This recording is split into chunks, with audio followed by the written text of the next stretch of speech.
Before we dive in, smash that like button and subscribe. I'm about to show you a video of Fikile Mbalula speaking at a public gathering. The video is in Setswana, so I'll translate exactly what he's saying right after you hear it. Pay very close attention to his words, because what he promises sounds incredible.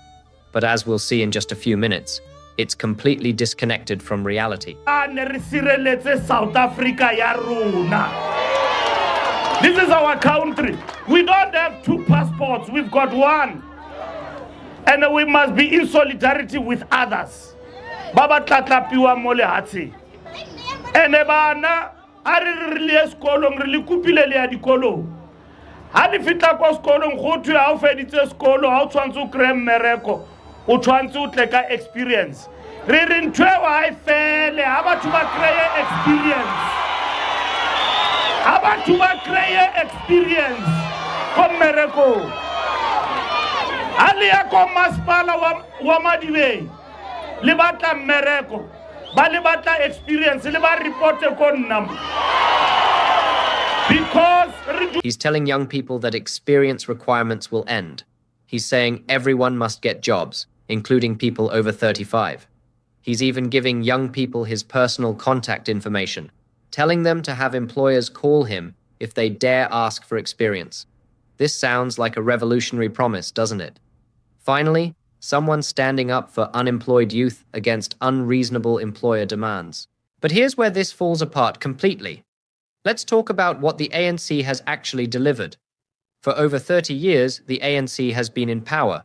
They introduced black economic empowerment, supposedly to create opportunities for previously disadvantaged South Africans. But what has B actually achieved for ordinary young people trying to get their first job? The brutal truth is that B has created a small, politically connected elite, while youth unemployment has exploded to over 40%. We're not talking about a few percentage points. We're talking about nearly half of young South Africans who want to work but cannot find employment. Meanwhile, the same politically connected families, the Ramaphosas, the sex whales, the Motsepes, have accumulated extraordinary wealth through B deals and tenders. And let's talk about something Mbalula conveniently didn't mention: internships. If experience is the barrier preventing young people from getting jobs, why hasn't the ANC government created mandatory, paid internship programs? Other countries do this successfully. Germany has its dual education system where students work while they study. Singapore has structured graduate programs that transition students directly into employment. These aren't revolutionary ideas. These are proven models that work. And speaking of those people, let's move to the man who loves to blame you for your own poverty. While Mbalula is busy making impossible promises, Minister Gwede Mantashe is busy telling you that you are just too passive. I want you to listen to this interview where Mantashe lectures South Africans about their work ethic. Listen to how he talks down to the youth. Now over 70. I've never had a government looking for a job for me. You know that? Never. I went to Teba, I took a contract, went to the mines, worked as a miner, went back home, bought cattle, bought sheep, went back to the mines, and I did that. The difference is that today, because there's a progressive government, people expect that government to go and give them jobs. They don't look for jobs. And that must change. I'm sure to be here in SABC yourself, you look for an advert, you applied, you got into SABC. Not the SAB looking for you. You looked for a job and you got employed. And people must begin to appreciate that you do queue up for a job, you get employed, adverts are not going to employ you. You will have to look for the advert and apply in real terms. If you don't do that, you're not going to be employed. And I'm going back to the point I made. Let's move out of being a passive society to be an active society. We've created a very passive society instead of an active society. That is part of the disconnect. That society stays, you know, in Lower Gala, I started a project there. Many thought that was a government project. It was my project. I was plowing the land for villagers. I said to them, young people must participate in production of maize. They refused. They wanted me to rent the piece of land. They didn't want to be part of the project until after 3 years, I said, if you are not part of the project, then I gave up on the project. I gave up. In that same village, I gave them 10 rams per annum for 9 years. And those rams changed the quality of flock in the society. But the fact that our community is not part of it is a big disappointment. They don't want to be part of the improvement, and I'm unhappy about that. I would prefer a society that is doing things themselves. Let me give you an example. When we talked about certain things, my colleagues say, we didn't struggle for this. And what they don't say, we didn't struggle to be passive. We struggled to build a country, to be part of finding solutions. We must all be part of solution of the country and not be dependent on the state or the ANC for solutions. The more people get involved, the better the country will be. One of the things that will never happen here. We've set a particular standard at a particular level. Even if a right-wing white party can take over, it will not go below that level because we've set that standard. Did you catch that? Gwede Mantashe, a senior ANC minister, is on national television telling young people they're too passive. He's saying they expect handouts. He's saying they wait for government to give them jobs instead of going out and finding opportunities. He's lecturing young people about how his generation never relied on government, how they went to the mines, how they hustled and created their own success. Now here's the question that should be screaming in your mind right now. Which message is the correct one? Is it Mbalula's message that government will create jobs for everyone, that experience requirements will end, that young people should call him personally if employers dare ask for experience? Or is it Mantashe's message that young people are too passive, that they expect government to solve their problems, that they need to stop waiting and start hustling? Can you believe the nerve of this man? Gwede Mantashe is over 70 years old. He is a multi-millionaire who has spent decades in the halls of power. He is the definition of the elite. And here he is, blaming the youth of South Africa for being passive. He is telling a kid in a township or a rural village who has no data for the internet, no transport money to get to an interview, and whose school had no library, that they are just not trying hard enough. It is easy for a man who has government cars and a massive salary to tell you to go and find an advert. He is ignoring the fact that his party's policies, like failing BE initiatives and constant tax increases, have killed the very jobs people are supposed to be applying for. The ANC's top leadership cannot even agree on the basic narrative about youth unemployment. Are young people victims of an unfair system that government must fix? Or are they lazy and entitled people who expect handouts? The contradiction is so glaring, so obvious, that it exposes the intellectual bankruptcy at the heart of the ANC's approach to this crisis. If Mantashe truly believes what he's saying, if he truly thinks young people should create their own opportunities and not expect government employment, then why doesn't he resign? Why doesn't he step aside and give a younger, more energetic person the opportunity to serve as minister? Why is the ANC leadership dominated by people in their 60s, 70s, and 80s who refuse to make way for the next generation? Cyril Ramaphosa is 72 years old.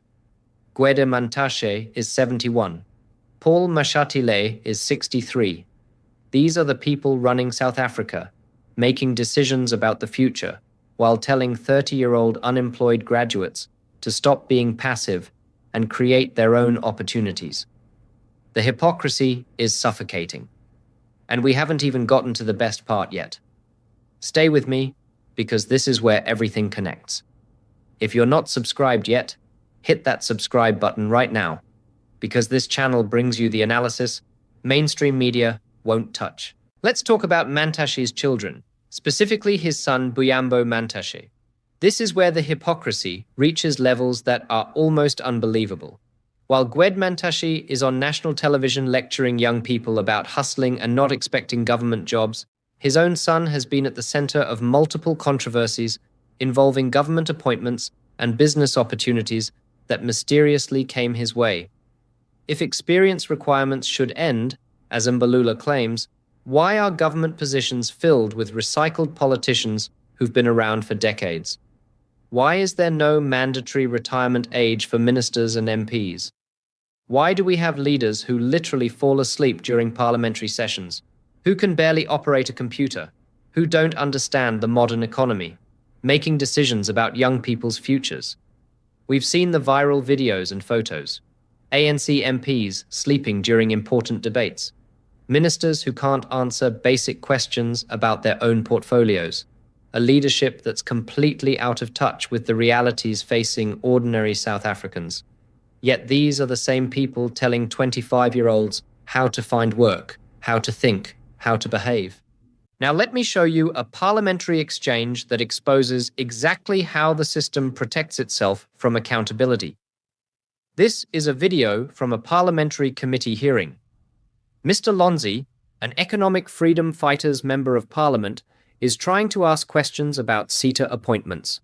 SETAs, remember, are sector education and training authorities. These are organizations funded by taxpayers that are supposed to provide skills training and internships to help young people gain the experience that employers demand. Lonzi wants to know who's been appointed to lead these critical organizations. Watch what happens when he tries to get a simple answer. Please show video on screen. Have a second bite when the minister comes. DG, have you made appointments of board chairpersons of SETAs?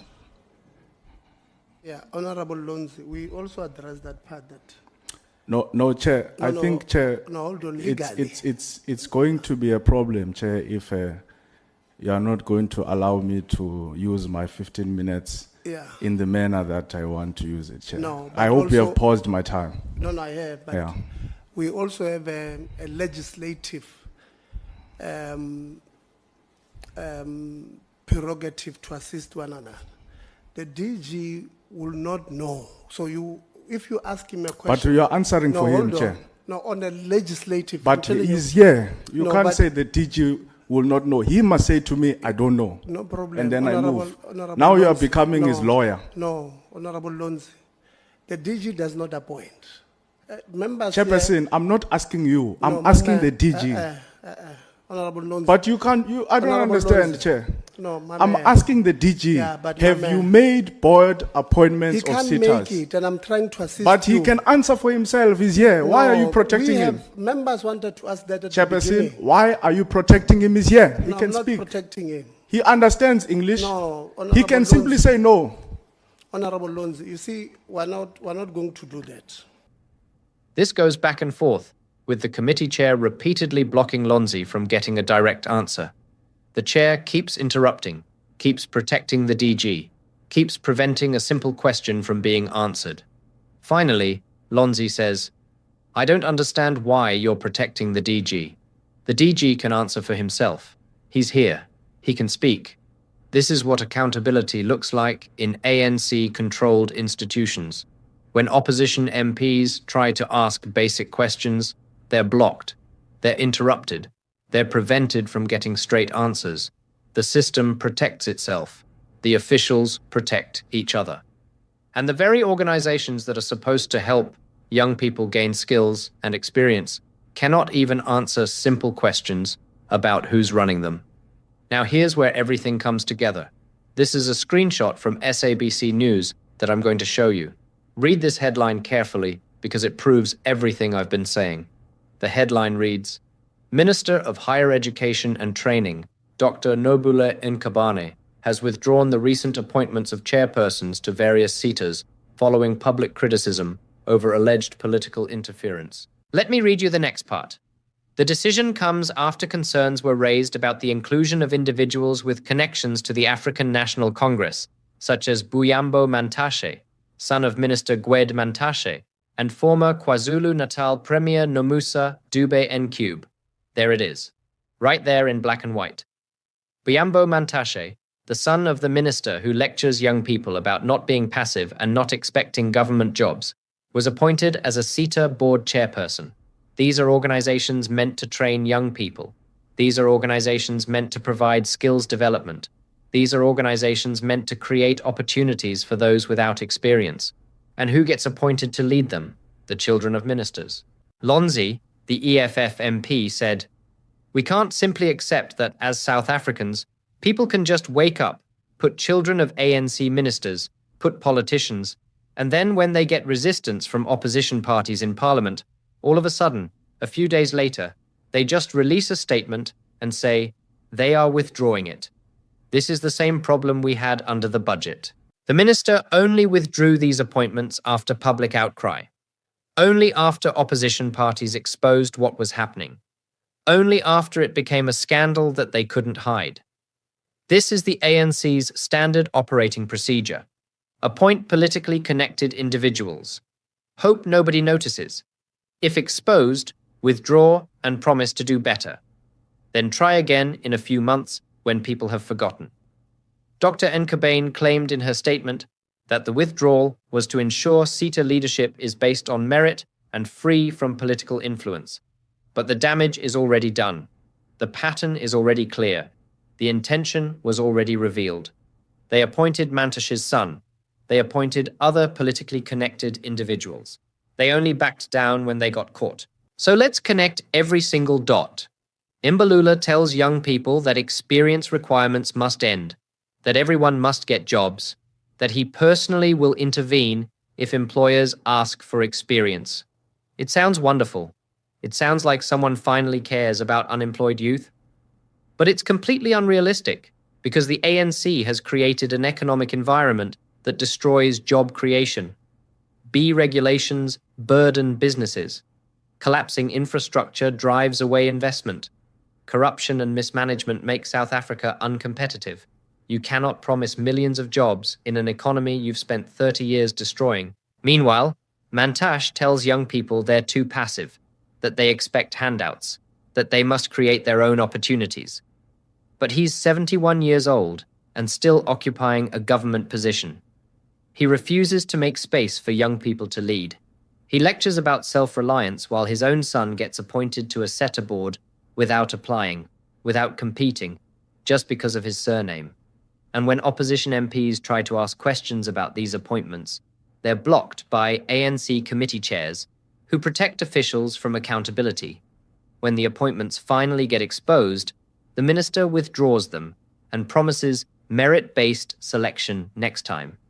But we've heard these promises before. We've seen this pattern repeated endlessly. Mbalula's promises are fundamentally unrealistic because they ignore the structural problems the ANC has created. You cannot end experience requirements by decree. You cannot create jobs through speeches. You cannot build a prosperous economy while maintaining policies that strangle business, drive away investment, and reward political connections over merit. What could actually work? Mandatory paid internship programs where companies get tax breaks for taking on graduates, removing the regulatory burden that makes hiring expensive and risky, fixing the education system so graduates have marketable skills, creating an environment where small businesses can thrive and employ people.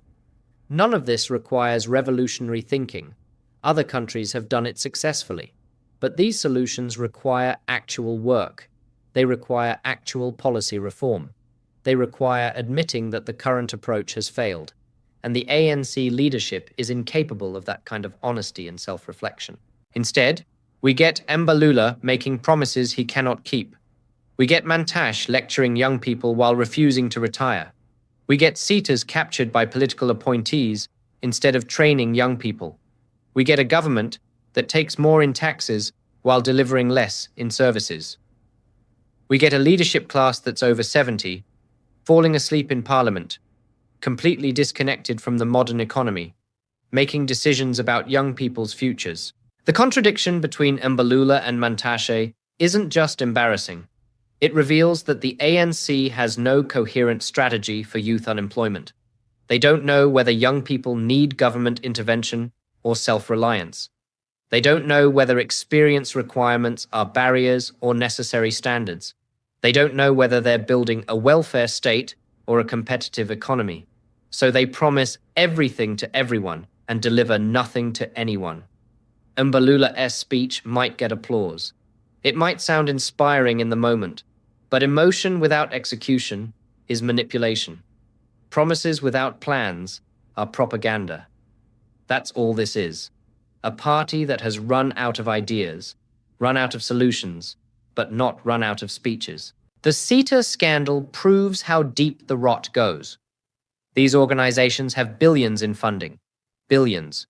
They're supposed to be training hundreds of thousands of young people every year. They're supposed to be partnering with industry to create real pathways from education to employment. Instead, they're governance disasters, irregular expenditure, poor training outcomes, and now, brazen political appointments of ministers' children. When Buyambo Mantashe was appointed to a SETA board, it wasn't because he's the most qualified person in South Africa to lead skills development. It was because his father is Gwede Mantashe, a powerful ANC minister. That's the definition of nepotism. That's the definition of cadre deployment. That's everything wrong with how the ANC governs. The fact that the appointment was withdrawn doesn't fix the fundamental problem. It just shows they got caught this time. How many other politically connected appointments have gone through without scrutiny? How many other ministers' children are sitting in positions they didn't earn? How many qualified young people are overlooked because they don't have the right surname? If this analysis opened your eyes, hit that like button right now. Share this video with everyone you know. Subscribe to this channel because this is the kind of hard-hitting truth that needs to be heard. The mainstream media won't tell you this. Political analysts won't connect these dots, but we will. Every single time. Because South Africa deserves better than empty promises from out-of-touch leaders who can't even agree on what the problem is, let alone how to solve it. Thank you for watching, and I'll see you in the next one.